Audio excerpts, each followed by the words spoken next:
Sebab itu, jadilah penurut-penurut Allah, seperti anak-anak yang kekasih, dan hiduplah di dalam kasih, sebagaimana Kristus Yesus juga telah mengasihi kamu, dan telah menyerahkan dirinya untuk kita sebagai persembahan dan korban yang harum bagi Allah.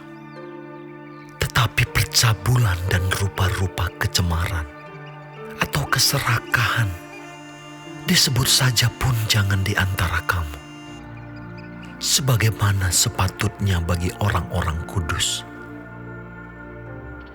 Demikian juga perkataan yang kotor, yang kosong atau yang sembrono, karena hal-hal ini tidak pantas. Tetapi sebaliknya, ucapkanlah syukur. Karena ingatlah ini baik-baik, tidak ada orang sundal, orang cemar atau orang serakah. Artinya, penyembah berhala yang mendapat bagian di dalam kerajaan Kristus dan Allah. Janganlah kamu disesatkan orang dengan kata-kata yang hampa, karena hal-hal yang demikian mendatangkan murka Allah atas orang-orang durhaka. Sebab itu, janganlah kamu berkawan dengan mereka. Memang, dahulu kamu adalah kegelapan, tetapi sekarang kamu adalah terang di dalam Tuhan. Sebab itu, hiduplah sebagai anak-anak terang, karena terang hanya berbuahkan kebaikan dan keadilan dan kebenaran, dan ujilah apa yang berkenan kepada Tuhan. Janganlah turut mengambil bagian dalam perbuatan-perbuatan kegelapan yang tidak berbuahkan apa-apa, tetapi sebaliknya, telanjangilah perbuatan-perbuatan itu. Sebab menyebutkan saja pun apa yang dibuat oleh mereka di tempat-tempat yang tersembunyi telah memalukan.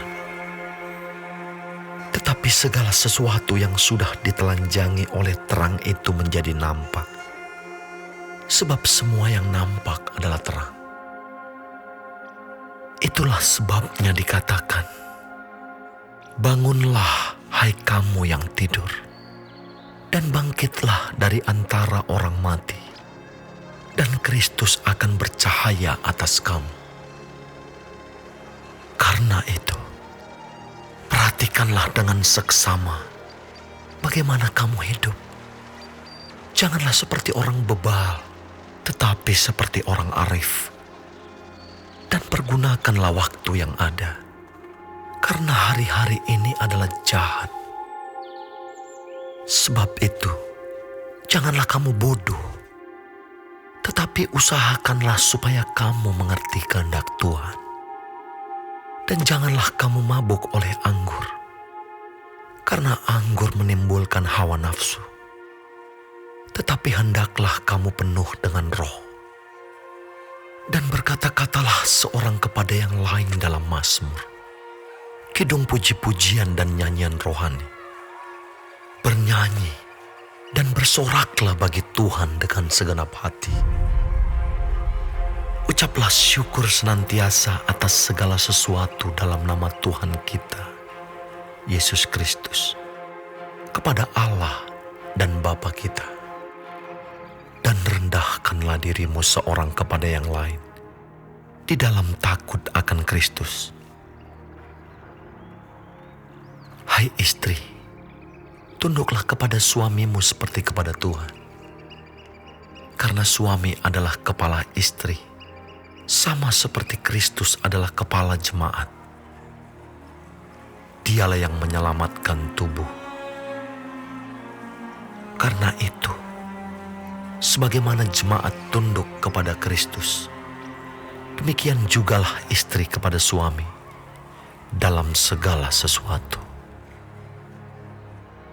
Hai suami, kasihilah istrimu sebagaimana Kristus telah mengasihi jemaat dan telah menyerahkan dirinya baginya untuk menguduskannya, sesudah ia menyucikannya dengan memandikannya dengan air dan firman, supaya dengan demikian ia menempatkan jemaat di hadapan dirinya dengan cemerlang tanpa cacat atau kerut atau yang serupa itu, tetapi supaya jemaat kudus dan tidak bercela.